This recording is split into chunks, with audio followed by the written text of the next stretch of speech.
Hello, it is Tuesday, April 21st, 2020. One day after a very happy and merry 420.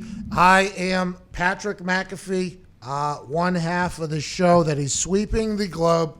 To my left, the handsome man with deep blue eyes, Mr. AJ Hawk.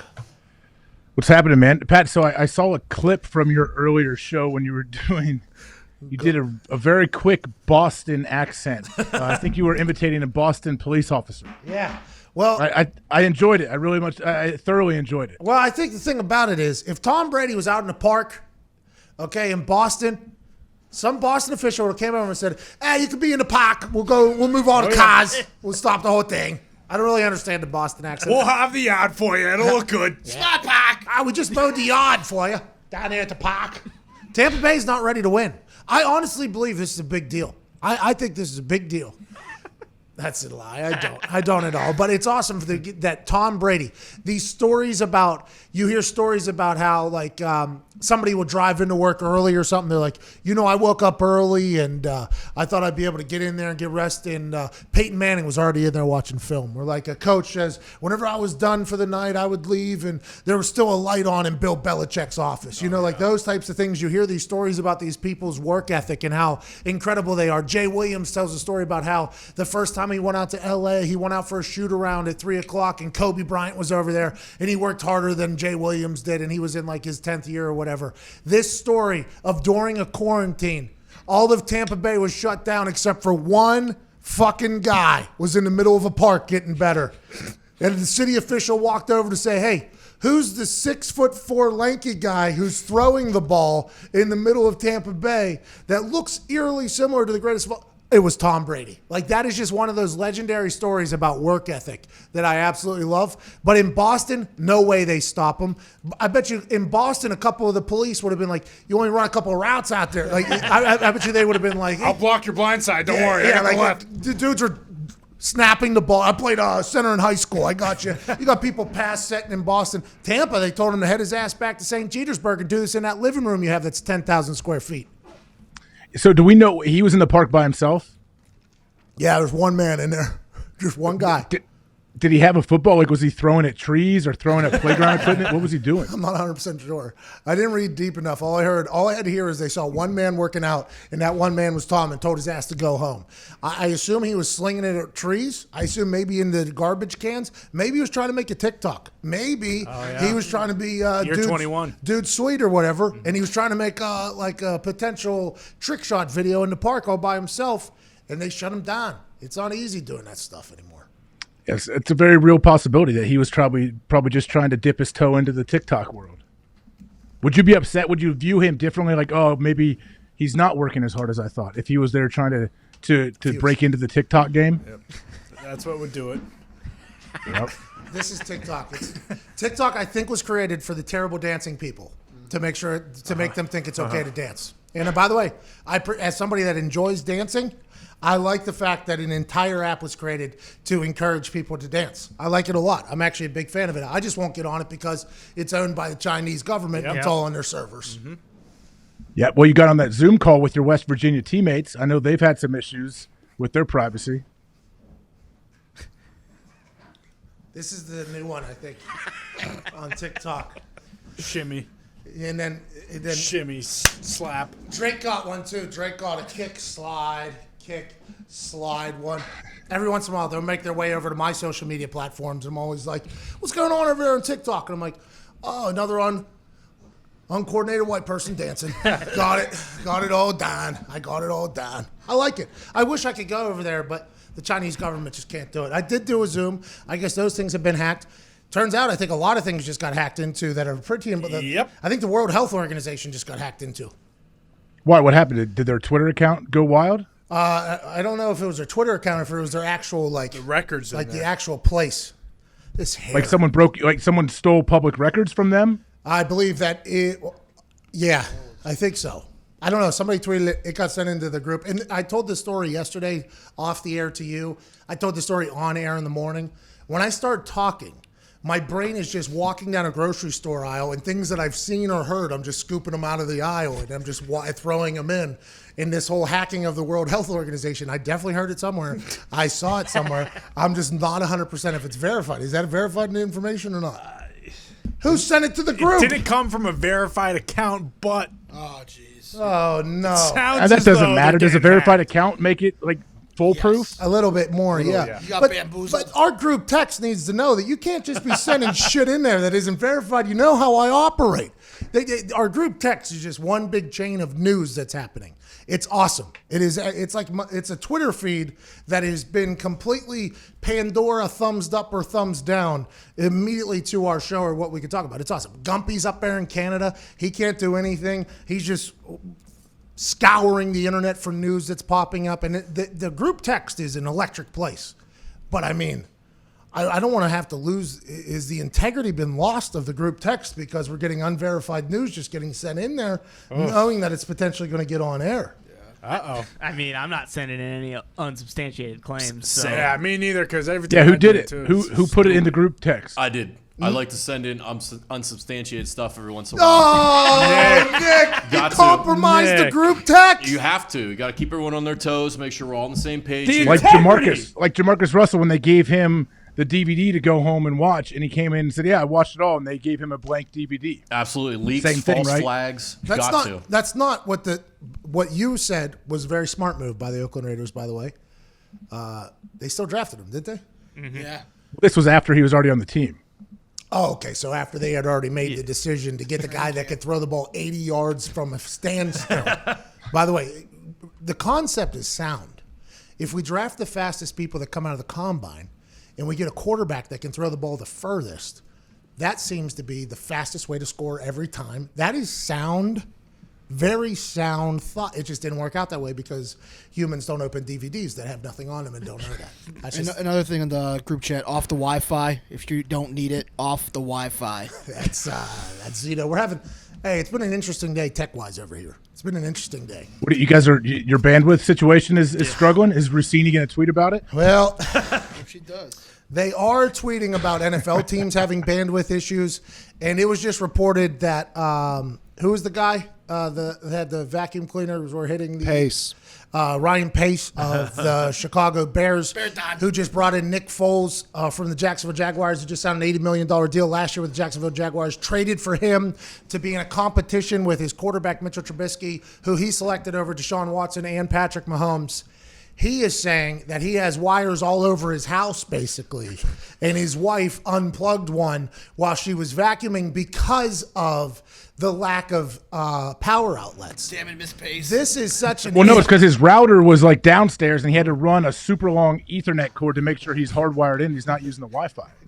We've all been there. This is going to be so awesome. Just like Zito said, we've all had issues with our internet. Earlier today, Carson Palmer didn't even know how to turn off his lock on his iPhone. We've all had technology problems. Now, just compound that by about 2,000 because the national television audience in the whole world is captivated by one event that is revolving around tech. It is awesome. The teams are going to make their decisions. Players' dreams are going to come true. But what I am here for is the miscalculations of the lack of muting that happens from a GM where he thinks he's talking to his scout team, or his scouts, which is on a Zoom, but actually the audio is going towards the conference call to the other 31 GMs. I mean, I'm pumped for those things because something's going to happen. A mistake's going to be made.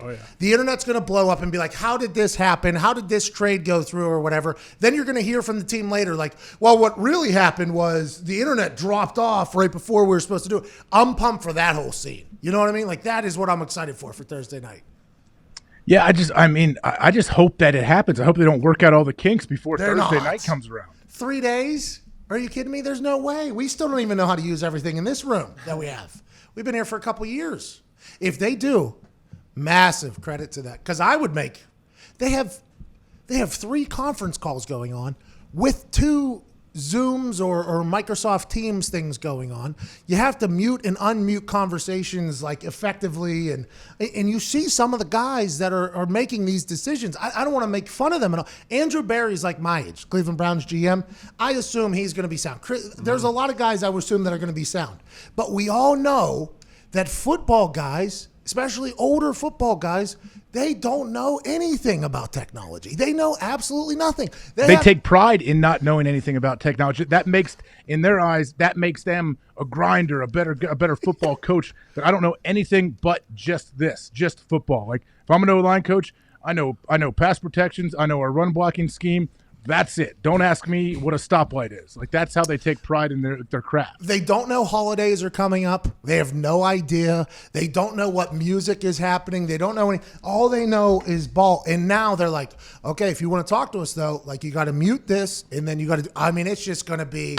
And they don't have their little minions. Every coach has a helper, like a GA who's there, an intern who is going to help them with all the little things. That guy cannot be there now in their house. You can't be a stooge and be a general manager in the NFL, right? You're going to be smart at something.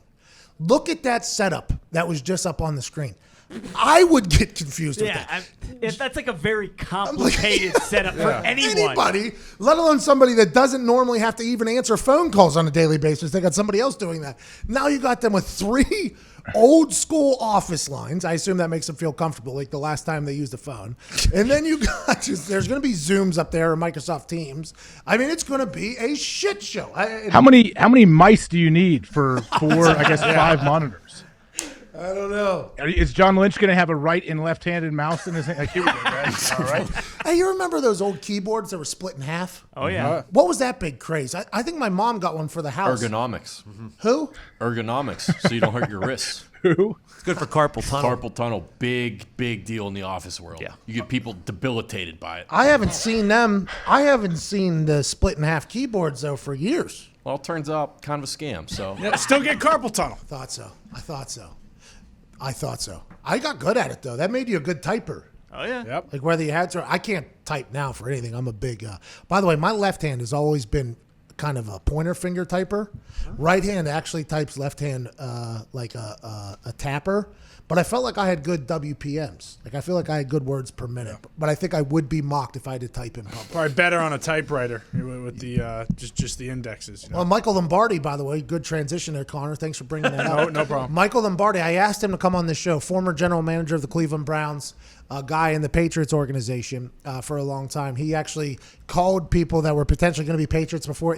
It's been very interesting. He's had a lot of inside information, too. He said today that Malik Hooker is currently on the trading block. This comes only days after it's been said that a lot of people are on the trading block right now. Leonard Fournette's on the trading block. We don't know if that's because of what he said about Cam Newton and Gardner Minshew, but it feels like things are really heating up going into this draft. And also, it feels like a lot of people are trying to get deals done before the draft so they don't have to deal with it during the draft. I wonder if this is going to kind of expedite everything that we normally see potentially on draft night happening beforehand. And I love that. I wish it would be like that every year. Why don't you think that all of these trades and things that are going to happen, there's got to be so much activity right now with teams that want to move around, want to possibly trade. They got to gauge interest in different teams. You can't you need to know if you're going to try to trade and trade players or get up in the draft, do whatever, trade back. You need to have an idea of who you can go to, because if you're going to wait till the night of, I think there's too many steps in the process. I talked to a scout yesterday after that mock draft. He was in on it. And I was like, man, how bad was that? He said, honestly, after the beginning, like it was okay. He said certain teams, it seems like every team has like different protocols on what they're going to do and how they're going to make decisions. He said, honestly, I think we should practice it maybe 2 or 3 more times before the actual draft comes. And I said, well, you guys going to do that? And he's like, I haven't heard anything. I doubt it. I haven't heard anything. I doubt it. I thought after how yesterday went, some of those GMs are, what's that called when you need everything to be perfect? Perfectionist? Yeah, but there's something, it's like a... OCD? Yes. Okay, so some of them, I would assume, are pretty OCD on how things function, right? Everybody's kind of like...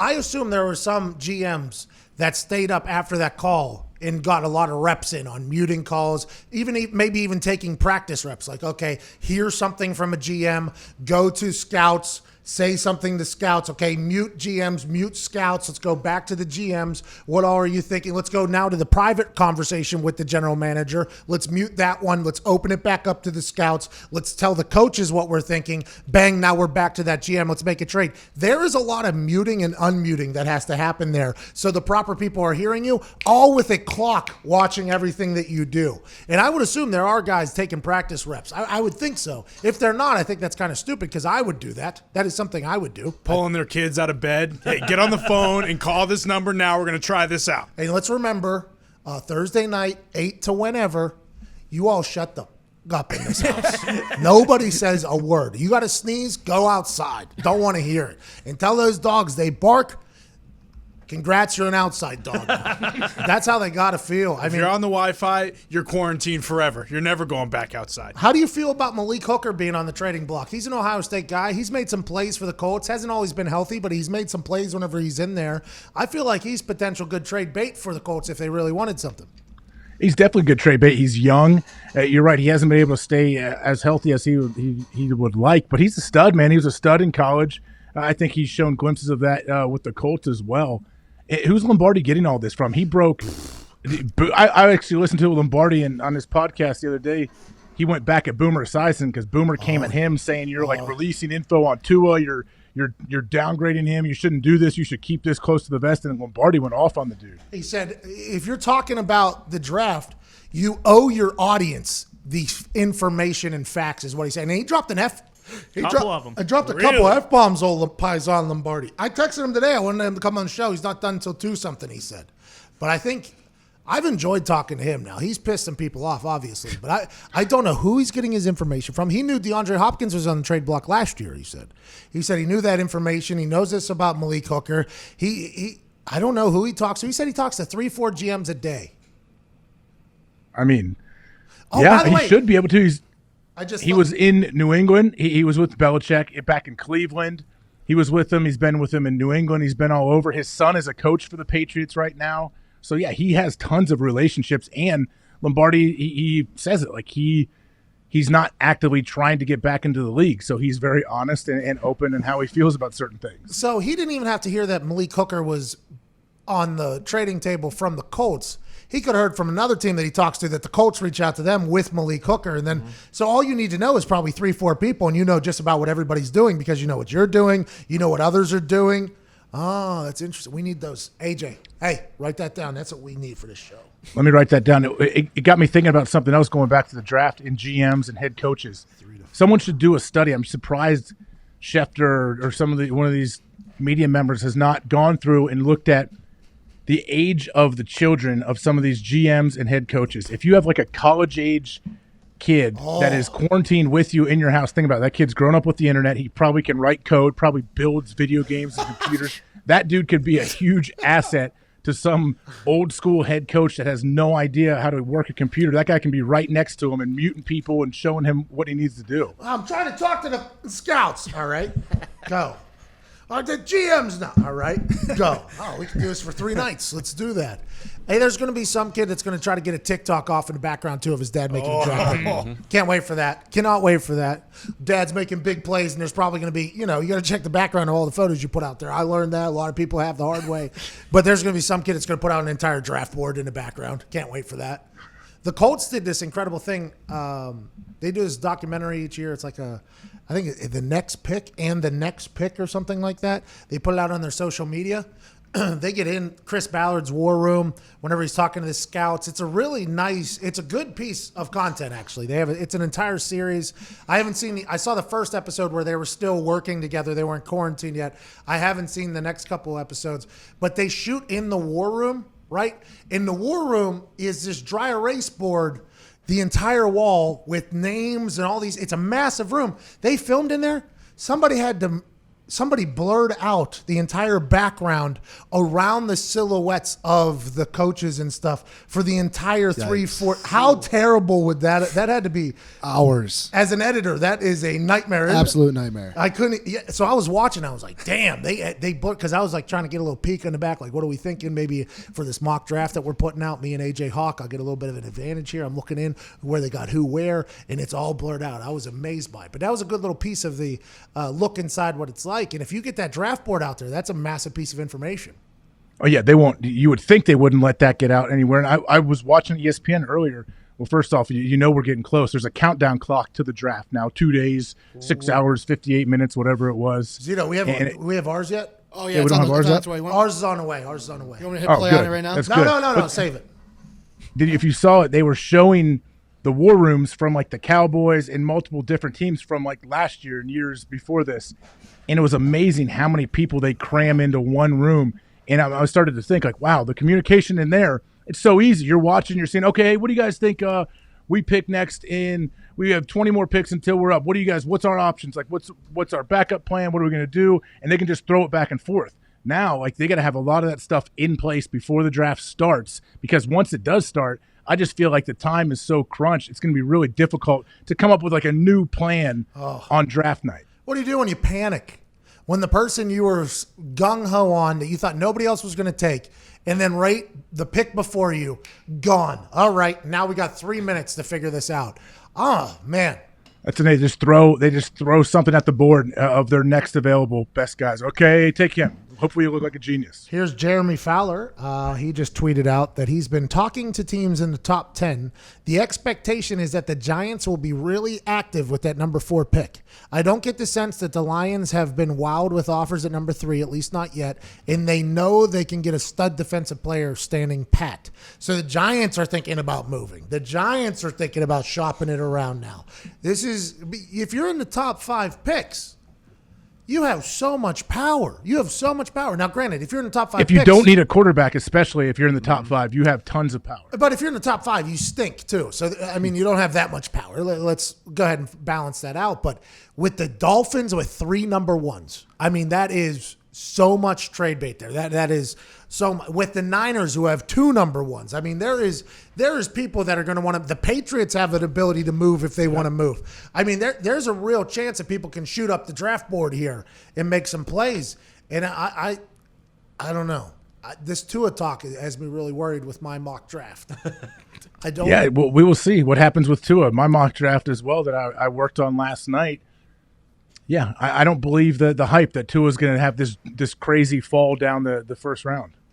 Michael Lombardi, the same guy, okay, that we just talked about with finding out about Malik Hooker being on the block, DeAndre Hopkins and such, saying he talks to 3 GMs a day. 3 GMs a day. So that means that those GMs are fielding offers from other people. He said that Tua isn't even on his draft board if he's in the top 10. If he's in the top 10, Tua's not even on his draft board. Well, somebody outside the top 10 is going to jump up and grab him then, I think, inside the top 10. Yeah, now I should have followed up with that. Do you already have a quarterback on your team that you know what I mean? I didn't fully ask the situation because I feel like, who said it this morning? Takeo Spike said the guy who played for the Panthers and then for the Giants. Yeah, Grant. What's his name? I want to say Jeremiah Grant is what he said. It was something. There was a guy who had Deion Grant. Deion Grant. Whatever. Yeah, Deion something.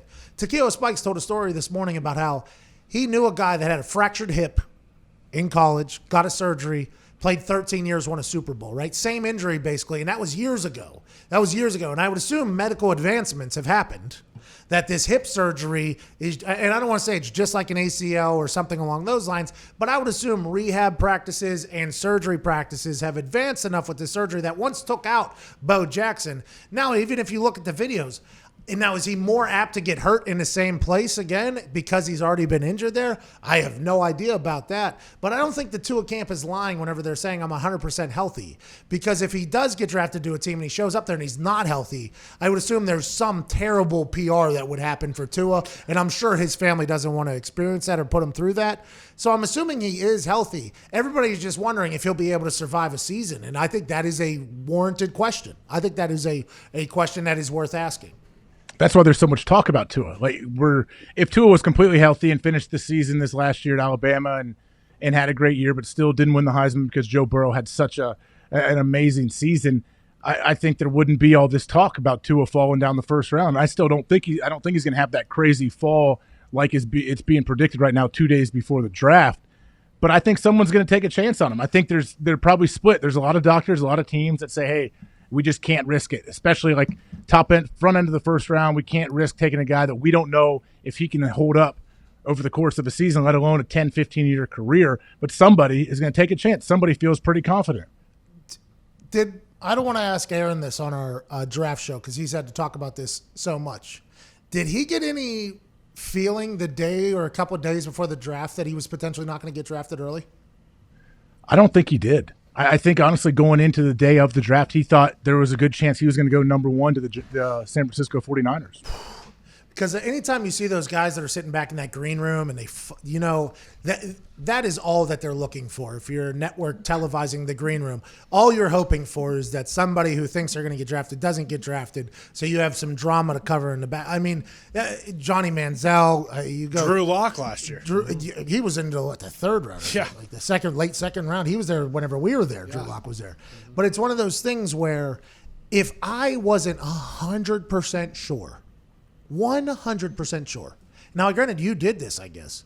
There's no way in hell I'm going to that draft night. No way in hell am I going to go and just potentially sit there and let the world watch either my dream come true, where I would like to maybe drink a beer or two with my family and friends, or the complete opposite where you're just collapsing and it's yodelay, yodelay, yodelay, yodelay down. That's a bad moment. Were you in the green room and you were 100% sure you were going top 10? I was not 100% about anything. I was at home in my family room. They pressured me to try to come to the draft. I knew that about you, by the way. I feel like I feel stupid for even recommending that you were at the draft now that I think about it. No, I remember Gil Brandt, the great longtime Cowboys guy, front office. He's still around in the media doing a lot of things. Gil would call me like every day. But come on, you know the exposure you get if you come here and all this. And I was like, Gil, sorry, man. Like, I'm still in school. I just got done with all these visits to different teams. I'm staying at home. Like, I don't want to travel again. I don't want to be paraded around New York City for 4 days. And I don't know when I'm going to get drafted. I don't want to sit there for 5 hours either. So, yeah, I was glad I stayed home. You ended up waiting a whole 5 picks. Yeah, but you never do know, and especially if you're a quarterback, because that's what happens. If you're a quarterback and you don't go real early, you start seeing chunks of teams that aren't going to take a quarterback in the first round that year, and you're like, all right, well, buckle up, guys. We know there's at least 2 hours until a team's picking that needs a quarterback. Well, can you get that camera out of my fucking face right now? There is not a team that needs a QB for the next 15 picks. That would be a tough experience. Brady Quinn also, right? Yeah. Yep, Brady Quinn. Brother-in-law. Yeah, I was at that draft. Why didn't you tell him not to go? I went. I couldn't tell him not to go. I was out in the crowd. What are you doing? Just having a good time or ready to cheer or what? Well, not a great time. I mean, I sat there for a long time with a family friend while they were all back in the green room hanging out. I was glad I was in the stands and not back there trying to get my face on camera. Immediately afterwards, okay, after that night, was Twitter wasn't around then. I don't think so. But the whole world was talking about him that night. Was there a conversation by the whole group like, damn, that was a terrible night? Like, what was the thought afterwards by the whole group? The whole group was kind of weird. See, they took off. He went to Cleveland right after the draft that night. So I didn't even really get to see him after it because they took him away. He flew with his parents and his other sister to Cleveland. But, I mean, it was weird because Cleveland jumped out early. They took Joe Thomas. And Brady's like, all right, well, Cleveland was kind of like his team, his hometown team growing up. He liked the Browns. But then they came back around and picked him. So it was kind of, I think it was almost bittersweet. Like, okay, I'm going to Cleveland. This is cool. I've been a fan of them forever. But I didn't expect to sit there for 7 hours and have the camera in my face. Yeah. And you all forget about it as soon as you get in the building. It's like, doesn't matter when doesn't matter how you got there. Doesn't matter when you get here, just that you got here. Remember that every single rep you take. Tell that to Tom Brady. Yeah. Yeah, it doesn't matter if you're pick 199 or you're the first pick of the draft. You get on there, take advantage of it. That's what he said Peyton Manning in Jim Nance's backyard. With the quarterback, too, like, how much money did he lose by not going, where he thought he was going to and then sliding down to, like, 23 or 24 or whatever? That pre-CBA guaranteed money was so awesome. I mean, look, I've never seen A.J. Hawk's house, but he was, number 5 pick of that pre-CBA? Oh, yeah. He might own an entire county in Ohio. Matt Stafford got, $60 million, I think, guaranteed. He was my year, number 1 overall pick. 222, by the way, got $45,000. So you do the math there from picks 1 to 222. You go from $60 million guaranteed or something like that to $45,000 guaranteed. A little bit of a difference whenever you fall from 1 to 222. I did that. And I survived, obviously, but Matty Stafford has given his all to that city of Detroit that he could have purchased before even stepping foot in Detroit. It's not as big a deal now with the new CBA because the more you fall, they still get great money when you're top end of the first round, but the later you go, the quicker you can get to your second contract, and that's what everybody is trying to get to, and then second, third, hopefully, if you continue to play. How about getting to a third contract for a guy named Rob Gronkowski? He said on Andy Cohen's show. Who's Andy Cohen? Bravo. He's Bravo. He did New Year's Eve, I'm pretty sure. Gronkowski did Andy Cohen's show? Yep. Gronk is doing it, man. Gronk, he's on Bravo TV, Gronk is? Yeah. Expanding the fan base. Is Gronk going to be the next Strahan that crosses over into like mainstream, not even like sports media? He was on New Year's Eve, right? Now he's on Bravo. He was on WrestleMania. He was on Fox there. Feels like Gronk is potentially about to really take over the whole globe there. He's on Bravo television. Good for Rob Gronkowski, man. Absolutely slaughtering it. He says, I'm feeling good right now. I'm happy where I'm at. You just never know, man. You just never know. You never know. I'm not totally done when he was talking about football. So the interesting thing here is everybody knows that old Tom Brady just went down to Tampa Bay. Tampa Bay shopping O.J. Howard. Although Gronkowski's rights are currently owned by the Patriots, I'm not 100% sure they could afford to pay him if he wanted to come back. Do you think Rob Gronkowski will come back and play football for the Tampa Bay Buccaneers down there with Tampa Tommy in St. Petersburg? I think it is a very real possibility, and a big reason why I think it's real, those comments made by Gronk, like you never know, I might not be done, so he feels pretty good. He still has the itch to play. And also, Bruce Arians, don't you think Bruce is the type of guy that if he feels like Gronk would really help the team, to put the full court press on Gronk and try to get him to come back? Oh, yeah. And Gronk maybe even take a little bit of a discount to come play with Tommy again. And Gronk knows that offense. That offense moves the rock. That offense moves the ball. Now, granted, whenever you have Mike Evans on the outside and Godwin, that's going to be great for Gronk already because they're opening up the middle of the field. Normally, they had to park it. They could park it on Gronk. Can't do that with Mike Evans outside. I mean, it would be the rich get richer for the Tampa Bay Buccaneers. I'm just not 100% sure what they would have to give to the Patriots for them to make that trade because everybody forgets that Gronkowski's rights are owned by the Patriots. That's just how it goes. I forgot about that whenever I thought I was going to come back and kick, and then Chris Ballard told me, they were going to have to trade for you if you thought that was going to happen. So, I mean, it's one of those things where Chris Ballard told me they would have had to give up something pretty good for me to go kick for them. I couldn't even fathom what it would be for Rob Gronkowski if he was going to play football again, not for the Patriots. Yeah, the Patriots could do whatever they want. I mean, they could sit there and say, "No, we need 4 first-round picks, or we're not giving." Like, would the PA? Can the PA step in at any time if a team was being unreasonable like that? Well, the NFLPA is known to be really good at like handling situations. So. Oh yeah, kind of like the NCAA. Oh yeah. That's who you going to call? NFLPA. That's what they say.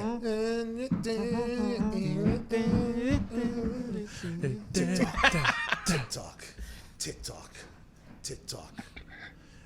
What do you think the NFLPA would say? Like, hey, the guy wants to play, let him out of there.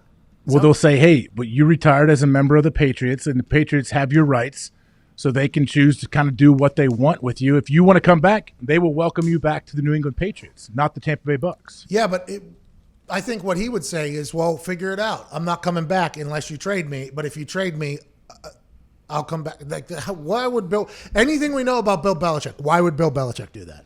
No way Bill Belichick would do that. Anything we've heard about Aqib Talib, Ninkovich, Gronkowski, anything we've heard personally from people that have had to talk to Bill Belichick in a business standpoint, what makes them think that Bill Belichick would do? I guess because he was thinking about trading him years ago. Is that why? Because he thinks his best days are long ago, man. I'll trade you for a fucking bag of balls right now. I don't know if that's the case, but I feel like that's going to be a tough conversation. But if anybody can have it, I guess Bruce Arians is a guy that is OG enough, calm, cool enough. I would assume Belichick has some respect for Bruce Arians because of how long he's been around and the success that he's had in the league. Maybe they can make a deal. I'm not 100% sure. Maybe because it's an NFC team, they'd be more apt to trading him. Gronkowski, by the way, would love to do that on draft night, too. Oh, my God. Oh, yeah. Rob Gronkowski. Steal the show. His team would steal the show on draft night. And then like spike a Lego of Schefter's head or something like that. According to my sources, my Lego head costs $12,000. Darren, Pat. yeah, buddy. You got me thinking about this whole mock draft thing. So I believe the Tampa Bay Bucks are at 14. Is that correct? They're picking 14. The Patriots 23. What if the Patriots want that 14th pick, maybe to jump up, grab a quarterback, Jordan Love possibly? We jump up, we get that. Oh, hey, Bucks say, yeah, you can come have this. Give us another first rounder, a couple second, thirds. Oh, and throw Rob Gronkowski in, and we'll let you jump up to 14. Bruce Arians, I don't even think would ask for that much. I think he would say, if I can get Rob Gronkowski, let's go ahead and do it. You just have to make sure Rob is on board, and you only have 2 days to see if he's coming back or not. Yeah, you got to send that text out early and often, my friend. You got to be texting and FaceTiming with. Or maybe Bruce Arians thinks, hey, Rob hasn't committed to coming back, but I feel like if we retain his rights through a trade, we could really coax him back into the league to get him to come back down and play with Tommy. Oh, man. That Tampa Bay team would be awesome to watch. That's Gronk's whole thing, too. When he was getting traded or considered to the Lions, he said, no, I'm not playing for anyone else. Tom is my quarterback. It wasn't the Patriots are my team, Bill's my coach. It was Tom is my quarterback. That's how it should be. I agree. I concur, by the way. Speaking of quarterback, Lamar Jackson said he'd be fine if AB was a Raven, but that is not his decision to make, he said. As we've all seen the last couple of days and weeks, Lamar, Hollywood, and Antonio Brown have been working out together. I couldn't even fathom the beating that field is taking by the fastest feet in the NFL. I mean, I couldn't even... That field has to just be taking an absolute beating from those three. What an electrifying group that is, working out on a field somewhere down in Florida. Lamar Jackson, Antonio Brown, Hollywood posing for photos. Do you think if the Baltimore Ravens were to sign Antonio Brown, which, by the way, we have no idea if he's eligible to play if he was to get signed. The NFL has to do its investigation. We have no idea if Harbaugh would bring in Antonio Brown. We have no clue, but let's just do a hypothetical that they do. That offense with Antonio Brown, Hollywood Brown, Hayden Hurts, the other tight end. No, he's gone. 2 tight ends, though. Mark Andrews. Mark Ingram as well. Lamar Jackson and an offensive line. And they still play that option throw because you can do a third option, right? Everybody knows the evolution of the zone is you can hand it. You can keep it, you can pitch it, but you can also throw it, right? Because teams started getting in a throw. You got Antonio Brown and Hollywood Brown on each side there now. You run the option, and Antonio Brown could throw the ball like 60 yards or whatever. I mean, that offense just becomes like a carnival. That offense becomes an absolute carnival over there. Do you think that's something that the Baltimore Ravens would think about? You know what? He's friends with the quarterback. That hasn't happened anywhere else. Right? I mean, well, him and Tom were very tight, I guess. So I was completely wrong. A lot of success, though. He's friends with Lamar. They've worked out together. We think we have the environment or the culture that can come in and he'll have respect for it and want to participate. Do you think the Ravens would ever make this decision to bring in Antonio Brown? I think they would definitely do their homework and study and figure out how he would fit in with the team, they'd want to meet with him in person. That's why the whole COVID situation doesn't help when it comes to Antonio Brown, but they'd want to meet with him, see where his head's at, and I think it would be a good value pickup for them. You're not going to have to pay him an astronomical number. You can give him a very heavily incentive deal to where, hey, you come up, you show up, you're active each game, you get a bonus, you catch ball, you get a certain amount of catches, you get another million, like all of these things to incentivize him to stay on the straight and narrow, which he's had in the past and didn't follow, but maybe he's gotten to the point where he knows, like, okay, this may truly be my last shot at the NFL. I always thought that Antonio Brown was on, like, he had hit rock bottom and he's on the comeback tour. A lot of apologies. Seems like he's doing the right thing publicly. But this has all happened so quick. I mean, for 2 years ago, we knew Antonio Brown had a big personality or whatever, but it was, man, this guy's the best wide receiver in the game.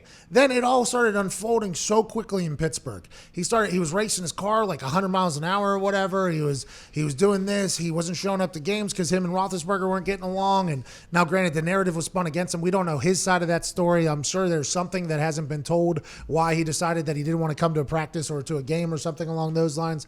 But then he gets traded to the Raiders. He goes to the Raiders. That that whole fiasco thing happens, and the off the field stuff, and then he goes to the Patriots, and more off the field stuff. Then he becomes a rapper. I mean, it was just all so quick. Everything was. He got chest to chest with Logan Paul, won in a boxing match with him. By the way, anybody that thought Logan Paul stood a chance in that should reconsider every conversation they've ever had with themselves. Every single one. Logan Paul was a decent boxer, man. He's Antonio Brown, dude. He would have been able to last 15 rounds if he would have had to. Floyd. Yeah, he would have been able to last forever if he wanted to. Now, granted. So you're saying it would be a good fight? I'd watch. I'd buy the pay-per-view. I mean, the company that airs one of my shows was going to pay him like $1 million to sign, and then a potential another $1 million to do it. I think everybody would have wanted to watch that fight. But I think Antonio Brown would have won. I mean, I respect Logan. I do not want to fight Logan Paul. I do not want to fight Jake Paul. They are monsters of men, especially at this point. I mean, they're trained boxers. But in my eyes, Antonio Brown is one of the most explosive and elite athletes to potentially ever exist. I mean, that's honest. I think he is so explosive. I'm not 100% sure fighting him would be something I would want to do. But I think he's potentially on a comeback tour, but it's all happened so quick. It's going to take some time for people. I think it only takes one day to kind of ruin your entire image to people. I think it's going to take a while for him to potentially get back in it. Yeah, it usually only takes like one thing to where people remember that about certain players. Antonio Brown's had about 4 or 5 of those things, though, and he continues to come back and continues to sell people that this isn't going to happen again. So maybe, I don't know, maybe he has hit rock bottom, and when he does, if and when he gets another chance, maybe it'll be his resurrection tour. By the way, in the comments section, somebody just said Logan Paul won the diss track battle. I agree with that. Did you hear the diss track he put out? No. Banger. Not back from the NO. No, that was Antonio. That's Antonio Brown. Logan Paul put out a banger. I mean, Can we play it? I'm sure we could. I'm not 100% sure. I have no idea, but it was a banger. Everybody's like, "Oh, damn, Logan Paul plays no games." And then I remembered Antonio Brown shook me in front of 35, 40,000 people in the fourth quarter of a game that my family was at, and I've never seen anybody get into the ground and get out of the ground as quickly as he did. And I would just assume that could translate. I could assume that could transfer to a left that he wanted to send it anytime. I bet you he could have had it. Hey, the Paul brothers were on your Hawkcast. What did you get? Long time ago, yeah. Did you know they were going to be billionaires when you talked to them at that point? I mean, are they on track to become billionaires? Yeah. Oh, yeah. Oh, yeah. Oh, yeah. Oh, yeah. Oh, jeez. They're going to make so much money, I bet. No, back when I think when I spoke to him, Logan Paul was coming off his Vine, being a Vine star. Rest in peace. And They killed that Vine. Yep. The Paul brothers killed Vine. Did they? What happened to Vine? So from the story that I've been told, and I did a little vining myself, nowhere near what everybody else did. Who's that guy that brought up the orange out of his mouth? Will Sasso. Will Sasso is that's still my favorite Vine. Will Sasso's I like. He's funny, man. I didn't see his Vine though. Oh, he had a good Vine. Dalia had a great Vine. Obviously, that's whenever Dalia was great. Dalia's. I mean, all of his videos are, but yeah. Yeah, whenever he did the Vine, it was awesome. And then I did a little bit, but the Paul brothers and that whole group there, I guess they went to the Vine people and said, we'd like some money, I believe. We want a whole lot. We would like a little bit of money for this thing or we're going to leave. And I guess it alleges that the Vine people said no. And then the Paul brothers went to YouTube and Vine shortly after there closed their doors. IG too. Instagram came out with videos right around then. You just can't piss off the Paul brothers, bro. Just don't do it.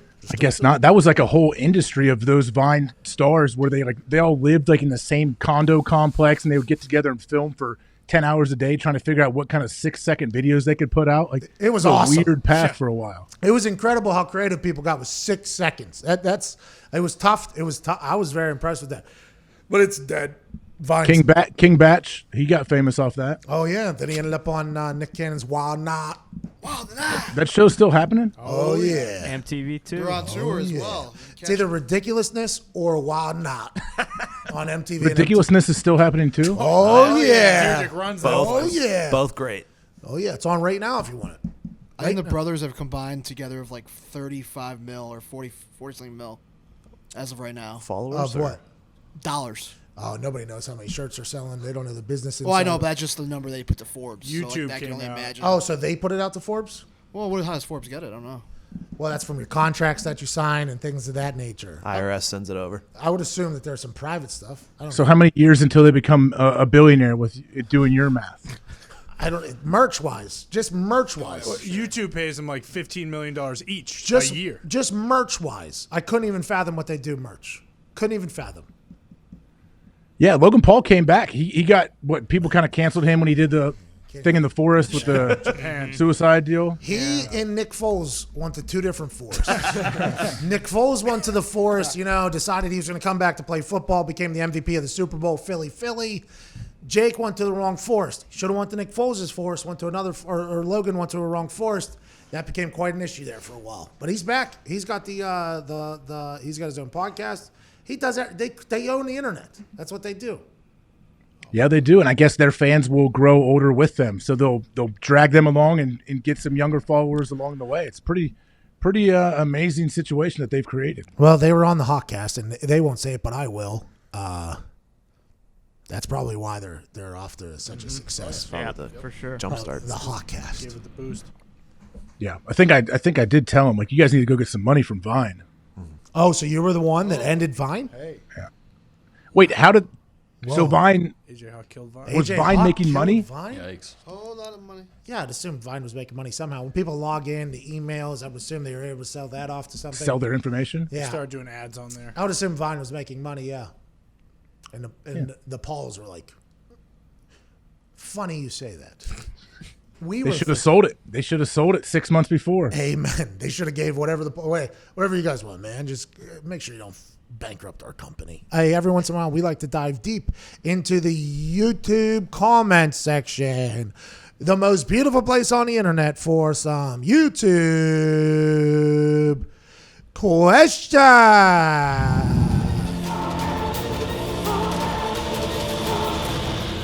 YouTube questions. Attaboy Z. I've been seeing a lot of action in here. Are we currently blocked? No, we're basically lagging a lot. The internet's going up and down, up and down. Yeah, I don't know if I am. You're kind of pixelating at times. Oh, so you've been clear over here, 100% clear the whole time.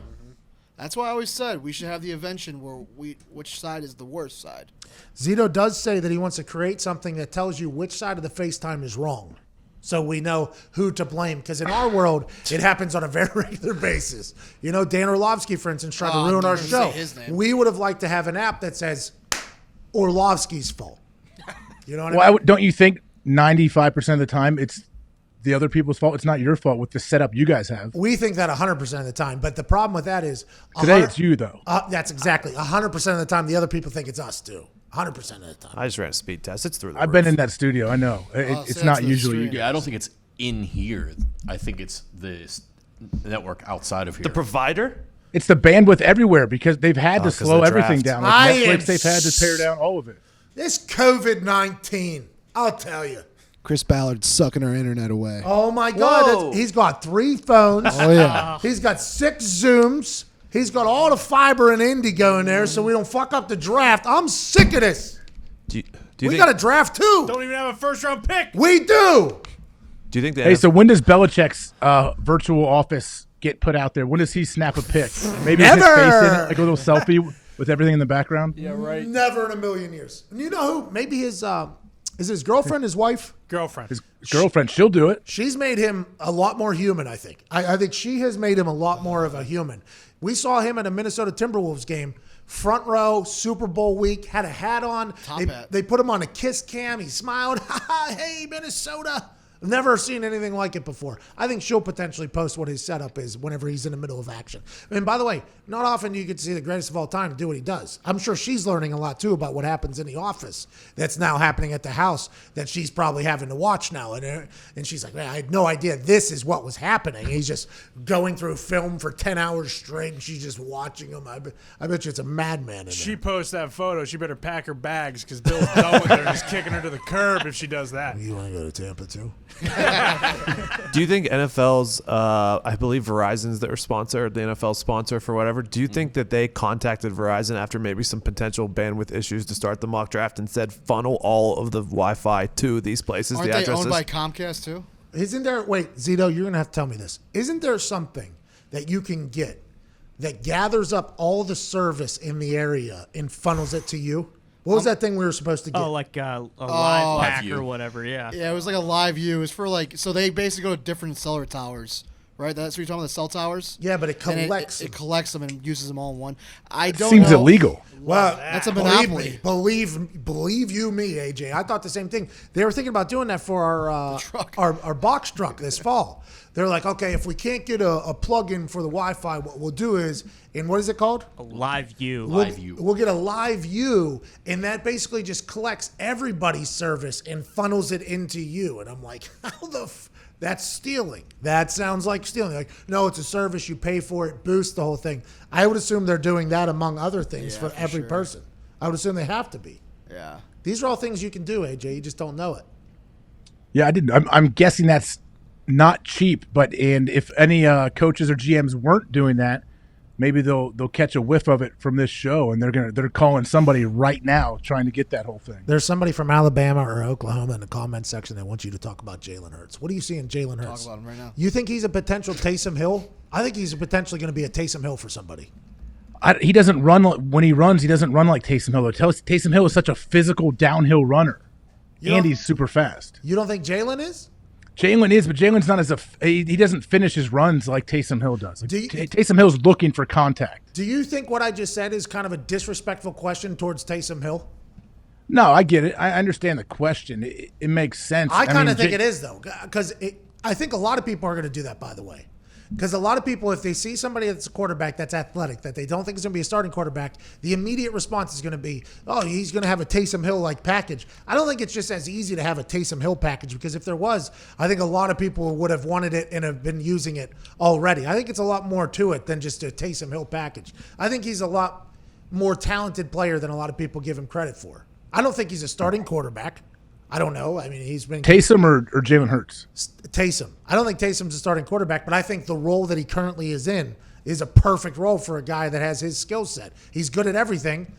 Jack of all trades, master of none. But he's a jack of all trades that's at an NFL level for everything. I honestly believe that. But I don't think there's just going to be a bunch of Taysom Hills coming out. I don't know. No, there's definitely not going to be a bunch of Taysom Hills. I mean, he's physically very gifted, and mentally you could tell, like, this dude, it takes a lot to do it. I think I mentioned on the show weeks ago.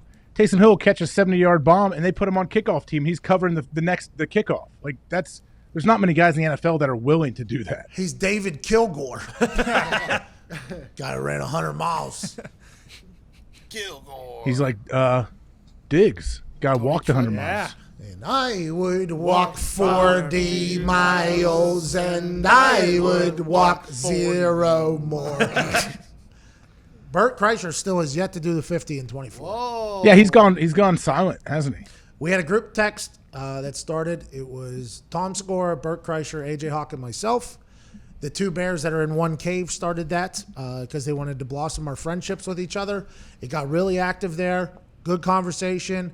The 24-hour walk thing came up. That was a whole entire thing, and then we haven't heard back from either of them since. I feel like we were used a little bit, AJ. I feel like we were. I'm sure if you hear Bert's side of it, he probably puts blame on us. But I believe in the text thread, you were the last text, like, Was I? 8 days ago. I'm never that guy. Is that really? I am pumped up about that. Good for me. I'm terrible at responding. Look at me. I'm in there. We did our best. Hey. They screwed us. Hey! Look at us. Oh, I feel really good about that. Usually I am the worst in the world at that. Look at me. Look at me. They're all grown up now, man. Nah. Look at you. I'm bad at communicating. You want a quick question? Sure do, pal. All right. Do owners have the option of an auto drafting if the internet goes down? From Denton Watkins. All right. Boys, here's the rules. You can pick Mel Kuypers or you can pick Todd McShay's or Rappaport's. If your technology goes out, we will automatically resort to their big board and draft the highest available prospect. What a hilarious option that would be. What an absolutely hysterical. I can't wait to see who pops up on the screen first. Like, say you're watching the ESPN draft. Okay. Who's going to be the lead host? Is it Trey Wingo? I have no idea. Probably. He has been in the past years. And how awkward is it going to be when they first throw to Roger Goodell and he's just sitting in his basement in front of a camera trying to welcome everybody to the draft. And I think Rich Eisen is hosting as well. Yeah, They'll he throw to the NFL Network crew. And then, all right, over to you, Trey, and our ESPN compadres. Is that what Will they're Trey gonna be do? in studio? Sweating Like I know Scott Van Pelt's still in studio with ESPN. Is anyone else in studio?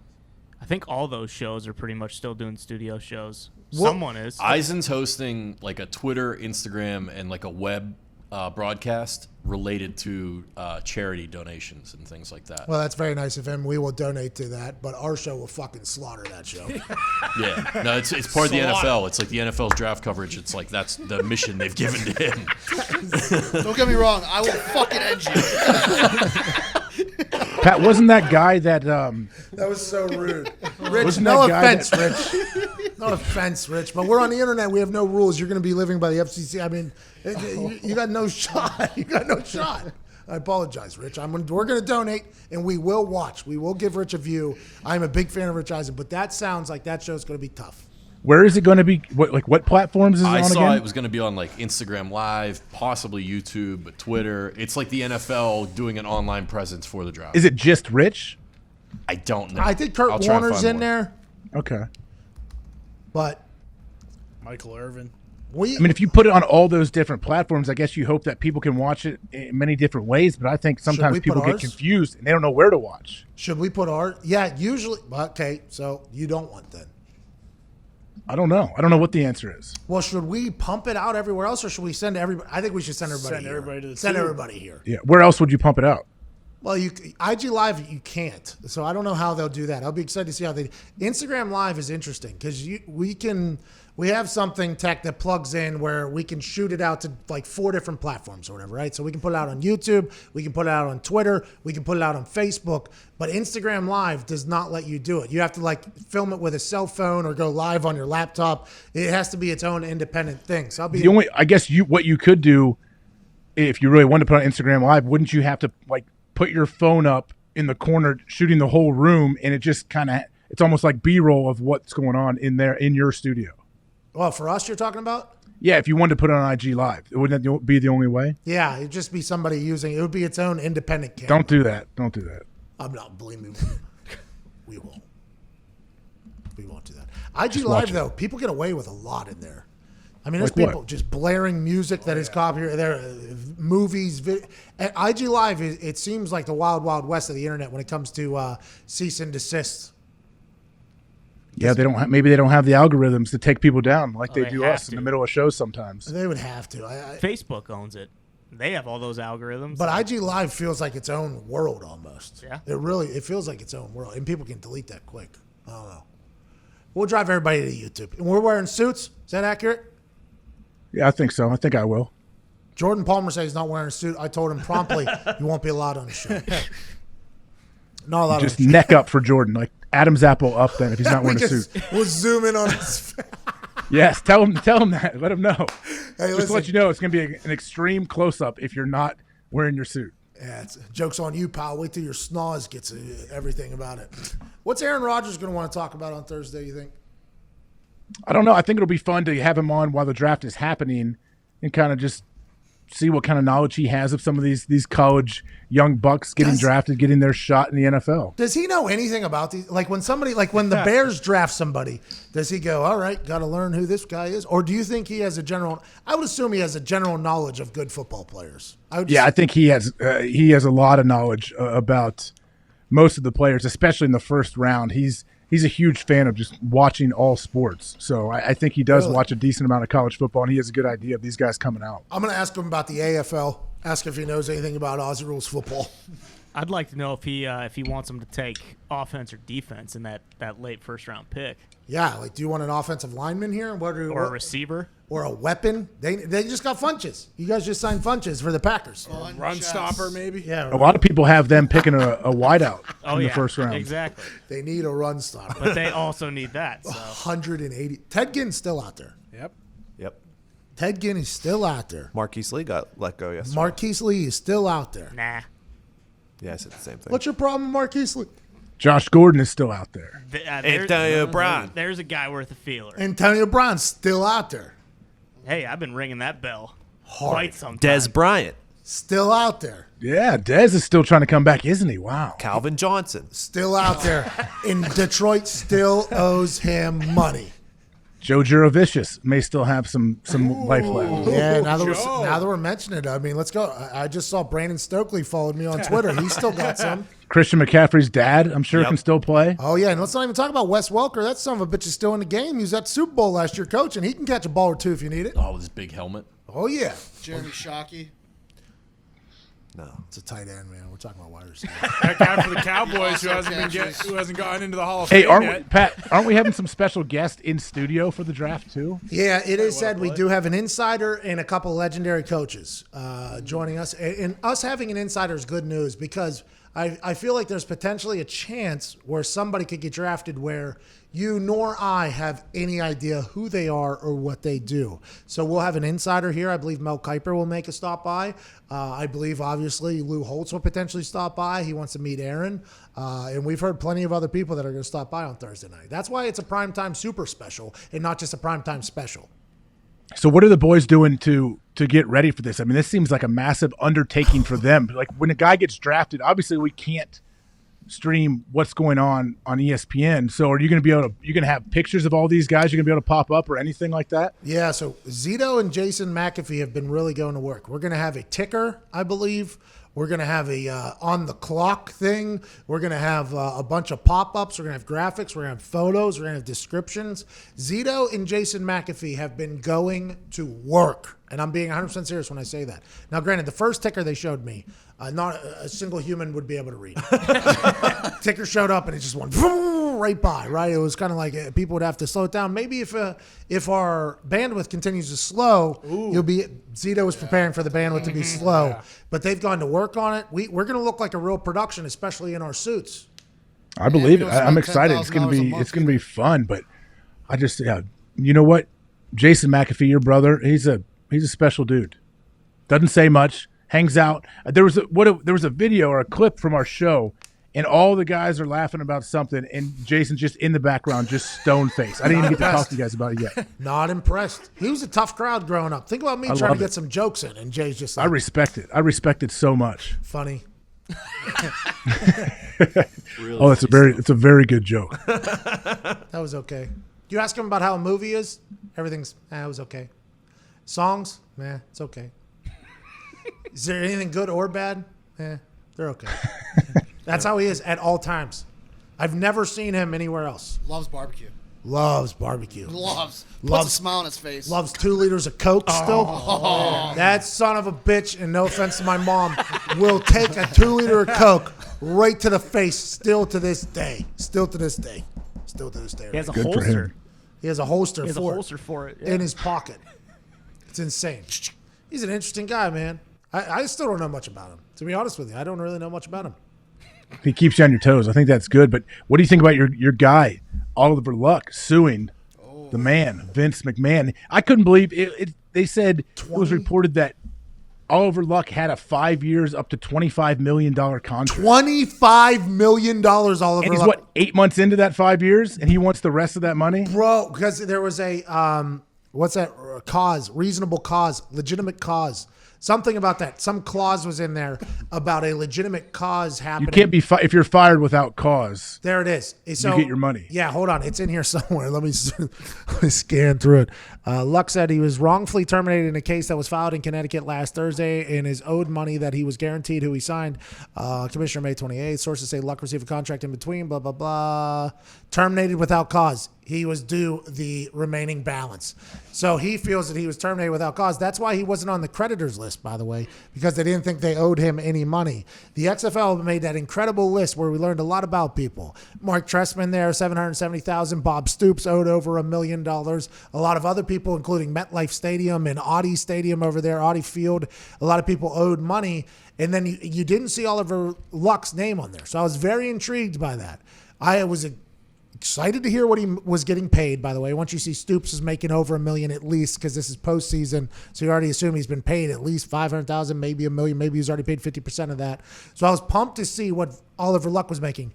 5 years, $25 million deal. Here's all the money in the world you could possibly need to build a league. Make any rules you want. Here's 25 mil. Let's make it happen. League gets canceled. Oliver Luck says, well, I got no other option here. I got to sue for this money. I assume that they'll settle on some other price. That's the way this normally goes. Good for Oliver Luck. Ran a hell of a league. COVID-19 came out of nowhere, and he's probably going to end up with what, like 15, 20 million out of this thing, 15 million out of this thing. That much? You think I'll get that? I mean, this is obviously it's not the first time that Vince McMahon's been involved in a lawsuit, so I'm sure he knows his way around a little bit. Well, Oliver Luck too, by the way. Let's not. Good point. Oliver Luck also ran the NCAA. He was athletic director for WVU, got him in the Big 12. He ran the Houston Dynamo. He ran the World League. I mean, there's a guy that knows his way around contracts as well. I mean, I would assume, not that Vince McMahon isn't the most underrated genius, business genius that is America's probably ever created, the most underrated. I mean, his business now is obviously in the, but he built $1 billion international industry out of something that was considered a regional event. I mean, the whole thing, right? Oliver Luck, though, also a very smart businessman. Let's not. So I think they'll settle at an amount. What do you think it is? Let's do an over/under right now. What do you think the settlement's for? So let's just say he's owed 20 more million, just to make it easy. He's owed 20 mil. I bet he gets 8. Oh, that's a very good over/under. Can you imagine going back and forth with Vince McMahon trying to negotiate a settlement? Like, I can't imagine another person I would want to do that less with. Vince McMahon sitting on the other side. You worked for 8 months. The league went to shit. We owe Audie Field $400,000. Fuck you. That would be fire. Vince McMahon just out there, and then Oliver Luck would be like smart. Oliver Luck, one of the smartest guys out there too. I mean, I think that there's that. I wish that they would film those depositions or whatever the hell it would. I agree, and also publicly, like he was doing all the media for it. Like All it was of it. very well publicized, like how much time and effort Oliver Luck put into making sure this thing went off. And the league worked, by the way. So the league worked. So Oliver Luck probably feels like, hey, I built a league basically. Successful. I got 2 networks to bid on it with high money. I got these rules. I got stadiums selling a lot of tickets to teams that didn't even exist. I feel like, adding cups to the beer snake. Yeah. He's doing it all. but if you're Vince McMahon, it's like, The good thing for League's us, though, canceled. is those when they get deposed and they're on camera and, like, say, Vince's lawyers get to question Oliver Luck, that those videos usually get put out. Those become public. Same with Vince. If Vince gets deposed, which I don't know if that's how it'll work or not, if Oliver's lawyers get to go after Vince, that will be an awesome video. awesome. Absolutely awesome. Vince, I hope, has, no tie on, kind of the open, old school Vince. Maybe he's even leaning on the table. I think Oliver Luck has a leather jacket on. You know what I mean? I'm pumped for it. I'm really pumped for that video to come out. It's going to take like 5 years for them to reach a settlement, I'm sure. Oh, yeah. It'll probably end up being like lawyer fees, $30 million.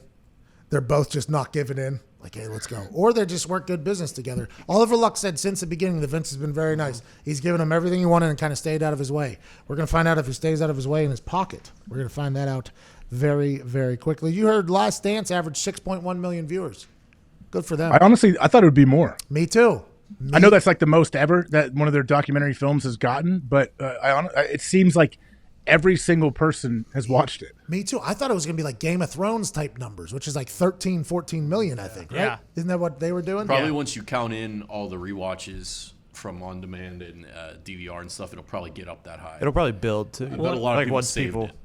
Yeah, but boy, it felt like everybody in the sports world was watching that. And anytime anything sports happens, it dominates all of the social media platforms. So it had 28 of the 30 trends on Twitter was The Last Dance, right? 28 of 30. 6.1 million. Massive show. If you get a show that has 6.1 million viewers, you are going to be very wealthy for a very long time. Hell of a piece of content you got. But I was expecting like 10 million, 13 million or something, just because I've heard shows on Sunday nights have gotten that before. I just assumed everybody would do Well, it. and there's also there's no competition right now. Nothing. This is the first thing that people had to look forward to. There's nothing else on. And then you factor in all the international numbers if they were watching it through Netflix or whatever. That's what I'm saying. Did splitting it maybe hurt them? Well, Putting half on ESPN too? did the Netflix numbers get counted into this? I doubt it. And it also said that the second episode drew lower numbers than the first one did. Yeah, 500,000 people less watched it. Yeah. I just thought that was weird. Like, In who's the turning second that off? hour? Yeah, who's turning it off? Maybe people fell Tired. asleep or Yeah, something like sleepy. that. They probably have their telephone like Diggs' phone on sleep mode. Turns off, gives them a bedtime. All right, gotta go to bed. Does your Well, when do they count the DVRs? Like a lot of people DVR it because it was 2 hours in the first night, so they'll Does get your- around to it. I'm so sorry. I will answer that in 1 second. I have a question to follow up to that. Diggs, does your phone say, "Hey, time for bed now"? Bedtime. Don't know, to be honest, Sweepy because time, I have it set for midnight, so it silences all calls and everything like that, and I'm always asleep before midnight, so I don't know if it actually tells you. He has an app that, whenever it was first described to me, it didn't say midnight. It said he had a phone app that basically gave his phone a bedtime, so he couldn't use it past a certain time. Like it actually turned off. This is how it was explained to me. His phone had a bedtime, so it was basically telling him to go to bed, like night. And I always wondered if the phone said "Good night, Tone," and it was like just shut off. Can't use me, even if somebody's dying in your house or something. Can't do that. But does it say that? I don't know. I'd have to Time to put on listen. your You have it on PJs. your guys' phones too. This is an Apple edition in the last update. Oh, so they're trying to do it. They're trying to give everybody a fucking. Oh, they're bedtime. trying to structure us. Don't Listen, let them I tell do it. my phone what to do. It Yeah. doesn't tell me what to do. Me too. I open that thing up whenever it's tired. Other people have it. Wakey, wakey, iPhone. That's what I Sweepy say. time, Diggs. Hey Siri, shut up. Anyways, I'm probably going to get that on my phone because it is kind of getting annoying me just going back to my phone in the middle of the night. There's no reason for me to do it. It wakes me back Well, up and I can't it also sleep. prevents it during the night if you hear it from like your bedside table or something like that. Well, I put the moon on. Well, this is the moon. Yeah, but it's one step But also, further. when it goes off in the It's morning, authoritarian moon. when it goes off in the morning and you hit stop, it says "Good morning," and then it gives you the weather and like your stuff that you're supposed to do for the day. That's do like nice. that. I go to the weather app, Yeah, but that's one less step, and that's because it's like your little assistant. yeah. That's smart. I don't really like it. Oh, you had a question. I said I was going to answer it.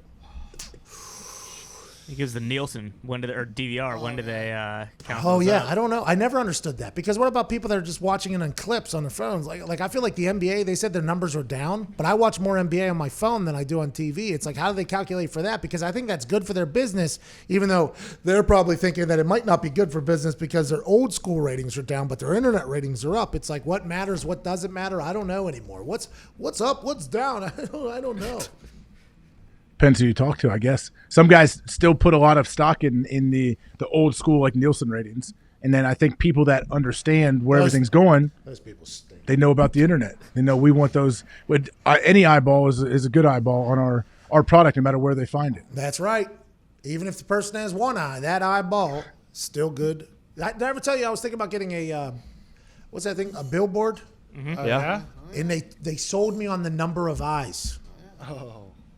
They How sold, many did they sell you? I don't know. They said like 262,000 eyes see this every single day. And I'm like, all right. So is that 131,000 people, or are we accounting for numerous one-eyed people? I would like to hear the sales pitch. And it was 131,000 people. But the way they sold it was each individual eye. I was like, genius. And they're saying the eyes that see that they're just counting cars that drive by it. So that doesn't mean every single eyeball is looking up there. Well, they sold me. I got one. Did you? What did it say? It was whenever I had I did my stand-up comedy thing. We released it. I got a billboard just to get a billboard. It was on a highway. How much was it? It was very cheap, but they told me 262,000 eyes are on it. For a month? Yeah, monthly iCat. Good for you. Thank you. We got zero purchases from it. They had its own website and everything. Zero action. Still exists though. The billboard business still exists. I don't know how it survived, but unfortunately, One of those businesses that may not survive the quarantine. we've been trying to figure out what businesses might not survive the quarantine. We're trying to figure it out. The billboard, you think big billboards going down? I think it's tough to advertise for companies. Is there anything in Times Square right now? I would assume Ooh. so. No, I don't think so. They're not going All to the take screens are them black? down. I mean, do you think they're going to physically remove the billboards, or they're just going to be blank, or it's going to be super cheap for a long time? All right. So if we want to get into a deeper advertising conversation, we can very quickly. So what everybody thinks is going to happen because of how many companies have gotten absolutely kicked in the ass by this thing. They think a lot more advertising and marketing money is going to go to prove it like advertising campaigns, which is what very much the internet revolves around. Promo codes, things of that nature, so they know exactly what marketing is working, what marketing isn't working. The exposure marketing is probably going to die down a little bit more in return for CPAs, I believe is what it's called, or some other thing like that. You get it, like promo codes and stuff like that. So I think that type of advertising going forward is going to be the new norm, and I'm not 100% sure billboards create enough results that people are going to keep buying into them. Just like I'm not 100% sure about a lot of commercials. I think they're going to see a drastic change in marketing after this quarantine. I really do believe that. Yeah, I think you might be right. I mean, everyone's going to have to readjust what they're doing. And companies that are trying to market their brands, yeah, they're going to have to figure out where they can spend money again. The one thing I think billboards could work for is if you are to promote a movie, just to make people aware that a movie is out. If you see a billboard of Brad Pitt and Leo DiCaprio, you're like, oh, cool, this movie comes out in a week. I want to go see it. I saw 3 billboards one side outside of Missouri. outside of Missouri down there. How was that? Is that good? I've never seen the movie. I just saw the billboards. It's not a bad movie. Damn good movie. Really? It's good? Yeah. Sam Yeah. Rockwell. Yeah, it's pretty good. I started Waco. What'd you Oh, think? yeah? I got 2.5 episodes in, fell asleep during it. But boy, they were living a crazy life down there. Love Jesus. Love Jesus. Boy, Read your scripture. there's a lot of things in that Bible that I did not know were going the way that he was saying they were going. He had to do the burden of sex for everybody, too. I mean, what a good guy. What an absolutely good guy, this guy. These cults are so interesting, man. That was not that long ago. It's happening all over right now. What do you mean? You think there's cults happening right now? Are you serious? Zito, find them. Where? Looking right It depends, I guess, what you define a cult. But yes, that's definitely happening. Scientology. Someone say the Catholic Church. Don't. Guys. We're going to get taken down We're again. not doing this, okay? I don't need you two stooges trying to showcase your wit and No. intelligence No. and then getting us in trouble with said parties that could potentially want to ruin us forever. I'm just saying. What did you say? There's another one too. Who? They're always talking about these leaks online of information. Who? I mean, I don't want to get into it. Now he's walking the tightrope. What are you talking about, Connor? I'm just talking about the church in general. What church? The Catholic Church. Oh, so there you said it again. So now you're trying to get us in trouble with the Catholics? Never gonna get get in shut trouble. down. I'm just trying to, Catholic church. This talk guy's about unbelievable. cults. Irish guy from Boston talking about the Catholic Church in the way that he's talking about. What an idiot. I love Jesus, like I've said, but I'm just saying. They chant together. They sing together. It's very cultish. I mean, that's okay. That's Every church.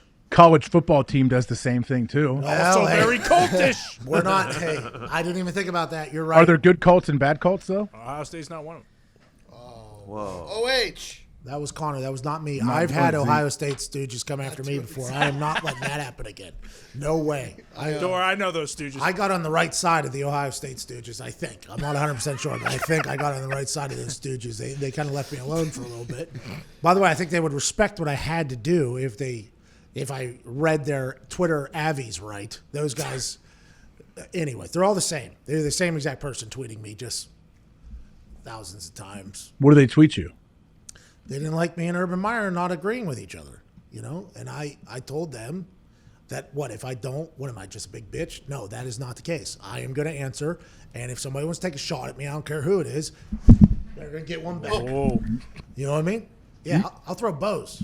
Oh, But since then, Mr. Meyer and I have made up cordially, and I'm all the way back on the Ohio State hype train, man. I'm all the way in on the Ohio State. The Ohio State. Have a little respect. It's the Ohio State. I'm all the way in. But it is a cult, for sure. yeah. I mean, I guess there are good cults and there are bad cults. It's amazing that there are still bad cults out there with the internet. How do you still? Well, I guess the cult leaders that can really get all the power over their disciples, they give them very, very limited internet access. I know that much. Well, they tell them that that's like where the devil is or whatever, right? The first thing is to demonize everything that could potentially help them leave the setting that they're in. If I know anything about cults in the documentaries that I've watched about cults, is you demonize anything that could potentially help you, right? So then they're brainwashed against the help, and then all of a sudden a war happens in the middle of Texas. A war. An absolute war happens. I just got to the scene. Oh man, I cannot wait for the other Where side. they storm the compound. Oh yeah, they're coming in, and then they're turning right around. Yeah. One good thing that a lot of Colts have, by the way, is a lot of ammunition. That's very true. A lot of Good ammunition. Kool-Aid. Don't do that. Don't. You'll see. Oh, yeah. DeAndre Hopkins said about Bill O'Brien, there was no relationship. Make sure you put that in there. There's not a lot to speak about. He said to Greg Bishop. I don't know who Greg Bishop is, but he got an interview with DeAndre Hopkins, now of the Arizona Cardinals. I think it's from The Score, it looks like. I'm not 100% sure. DeAndre Hopkins wanted to clear up that there was no relationship between me and Billy O'Brien, okay? Make sure you put that in there. There was no relationship. The Michael Irvin story was a bit much. I have respect for him, but there was no relationship between us, and which makes me question, what the hell is Bill O'Brien doing if you don't have a relationship with one of the best players in the NFL and he just so happens to be on your team? Even if you don't agree with everything the man does, there has to be some sort of relationship between coach, GM, and star player. That's just how it has to be. You can't just ignore each other. You're in the same building for 8 hours. On Sundays, you're trying to work towards the same goal. It makes no sense that there was no relationship. The story that Irvin put out that it was debunked or whatever, and then you talk about what Bill O'Brien was saying about how he had 3 years left on his deal and he wanted more money. That's all a bunch of bullshit. The main story here is Bill O'Brien, for some reason, didn't have a relationship with one of his star players, and that makes no sense to me, especially now hearing DeAndre talk about it. I was a bit surprised to hear that. I love that DeAndre said, make sure you put that in. I don't want that that there's edited no out. relationship. Like, that can't be left out of what you're going to say about this situation. And I feel like it is maybe 100% on the coach when you have this kind of situation. You have your star player, DeAndre Hopkins. It seems like all his teammates seem to really like him. We know the plays he made on the field for so long. That's on the coach. Even if you don't like the way he's going about it, good. Then confront him and tell DeAndre, hey, man, like, your production is off the charts. What you do for this team is amazing. But whatever issues Bill O'Brien had with him, he needed to sit down and work on that and try to figure out what it is. Like, to say there's no relationship is a lot scarier than to say that they hate each other. If they hate each other, cool. That happens all the time. There's a lot of guys that may hate each other, but they have some respect, and they're all fighting for the same goal. But the fact that there's no relationship, that's on the head coach, man. Like, you got to find a way to get through to your players. That is such a good call. The no relationship is kind of scary. What do?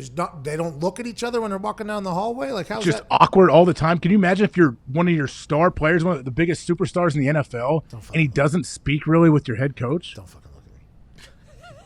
Don't even. What is that? Teammates like him. City of Houston seems to like him. Deshaun Watson likes him. Obviously throws him a lot of balls. And you hear Tom Brady talk about how he will only throw the ball to somebody he trusts. I assume all quarterbacks do that same thing. Deshaun Watson and him, I mean, it makes no sense to me. Now, granted, Billy O says that we can't judge this trade until later on down the road, and that is very fair because what Randall Cobb and David Johnson and Cooks do in replace of DeAndre Hopkins is yet to be determined. But damn, man, this is all looking bad on Billy O'Brien and the way things are running down there in Houston.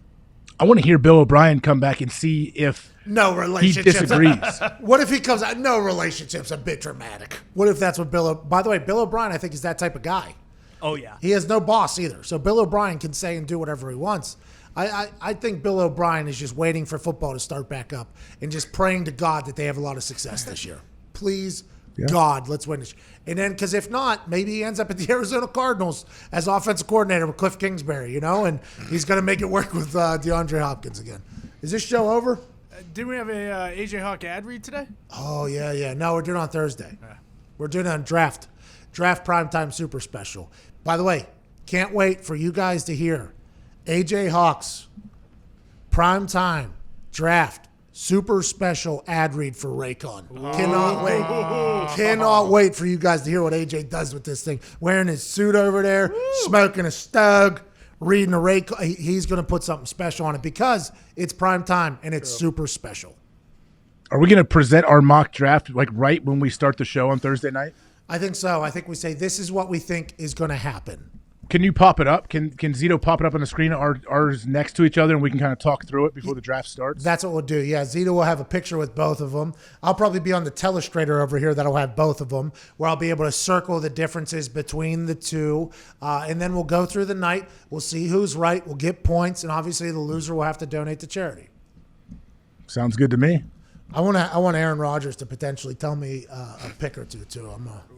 Yeah, so he said he loves sports, so I'm excited to hear what he thinks. Think he knows? So he knows who's going to get picked. Hey, it's Aaron Rodgers, dude. He knows a lot of stuff. Yeah, maybe somebody's telling him. Yeah, maybe someone's giving him some inside info. He said he did have that inside information about the pandemic quarantine when he was in Peru. You remember that? Yep. Yeah. People were not happy with him getting out of Peru safe. Do you remember that? Do you remember how outraged people were that Aaron Rodgers got out of Peru safe? How dare he? Like, oh, you should be stuck there. Why didn't you? You should have brought 10 more people that were infected back with you. People were so mad. That was outrageous. The beard he was rocking on your show was next level. Yeah, I'm sure he'll have it Thursday night. Is he wearing a suit?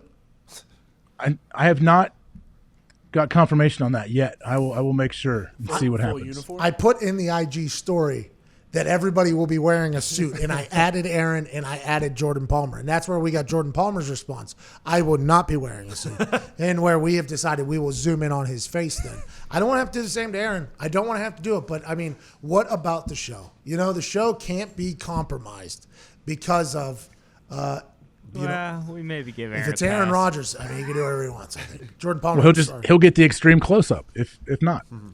Or, you know, if he wants to rock one of them denims because he's not 100% sure if the whole draft sponsors lunch will happen, I mean, that can also happen. Oh, you mean the little lunch that the kickoff luncheon thing where he dresses up in themes every year? Yeah. Those things are the worst, by the way. Did you guys do those in Indy? Oh, yeah. Oh, yeah. We would always do it the day we were leaving to go to our last preseason game. Yep, that is it. Yep, you got to go sit with some random table. They put me up on stage the last time. Good move. They put me up earlier. Then they decided they're never going to put me back up again. And then towards the end, they put me back up there. Home run. Wait, did you win an award or something? We didn't have like a stage. Q&A. It was a Q&A for the sponsors. That's cool. We never did. Ours was pretty quick. I don't even know if we ate. We would maybe eat quick. The head coach would say a few words. They'd give like a community award to somebody, and then we would hit the road. So the priest would come out.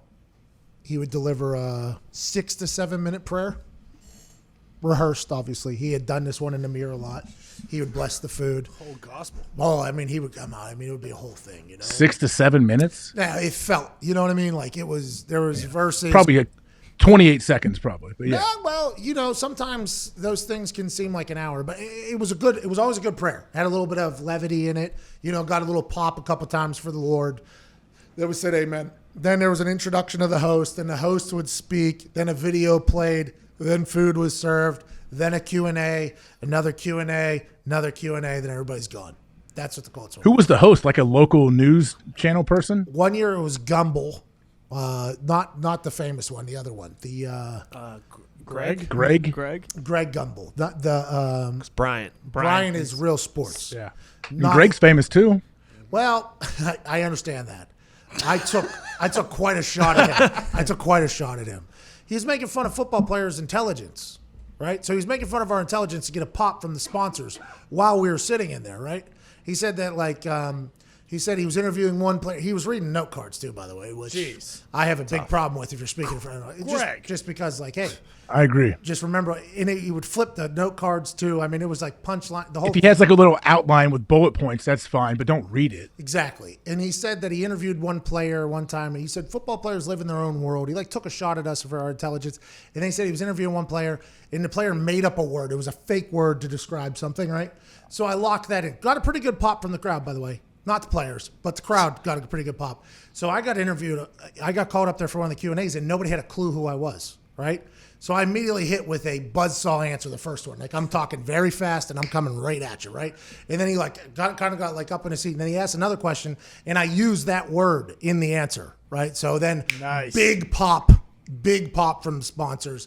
And then I told him I had no idea that he existed. I only knew his brother after that. And then I believe Bill Polian told people to never let me on stage again. So then the last year, I can't help myself. What do you want me to do? What do you want me to do? Yeah, I mean, you killed Frank Luntz too when he was speaking to the team. What do you want me to do? Like, there's You nothing. can't bring anybody in. That's why, like, they probably breathed a sigh of relief. Like, man, we're gonna miss Pat's production on the field, but you know what? We don't have those headaches anymore thinking about bringing in outside speakers. I don't think there was ever a sigh like, thank God, like, we're going to miss what he did on the field. I think there was a lot of like, thank God that guy's not here anymore. Thank God. It was a good time. It wasn't just me. We had a great personality team, but, you know, I hit a little bit different. And that's They don't have any hard feelings. You're back there all the time doing stuff for the Colts. Yeah, I agree. They sent me a gift box with the new Colts logo. Oh, nice. Yeah, but then I saw like a lot of people got them. So I didn't post about it. I think they So you wanted. got upset. I didn't get upset. I did not get upset. But once I saw like a couple of people post about it, I was like, well, I'm not going to post about this. I mean, everybody else is posting about this. I'm not going to. Another name I on mean, the list. when you say everybody else, that may be in your own little bubble, Pat. I didn't see anybody posting about the Colts. Matt new Hasselbeck posted logo. about it. Matt Hasselbeck played for like a year and a half with the Colts. I did 8 years. No big deal. They really wanted you to post, obviously. I know they did, but I thought they were just handing these things out willy nilly, and I was like, you know what? I have Like a large those following. didn't people that watch Game of Thrones that were real diehard like celebrity fans. They sent them some weird box where you'd open it up and it would play music. Yeah, that's kind of what it was, by the way. It was a beautiful box, by the way. It was a beautiful box, and I think as I was posting it, I saw like 5 people post about it, and I was like, well, let me go ahead and just swipe that one out there. And I just kind of backed it off. It was a new secondary logo shirt and hat and the draft hat. Ooh, how's the hat? It's a standard. It wasn't the secondary logo. Hat. No, it's a snapback. Oh, okay. It's a snapback draft cap. Very nice, all black, which I love. Everybody knows that. But the shirt with the secondary logo, it was a large too. I think they kind of took a shot at me. You know what I mean? Hey, are they going to? You think they're going to send XL. each Double possible first round selection all 32 hats? Oh yeah. Like, what else are they going to do? Like, you're not going to have any. Yeah. You don't know who you're going to get drafted by. Like, you can't put a jersey on. You got to have every team there. They sent them all, I think, iPads and like lighting, like an entire. Well, yeah, because they said you can't have any sponsors on your shirts that aren't licensed with the league. You can't have anything in the background that's Really? a logo. You can't have anything. Like, there's very, very strict rules on.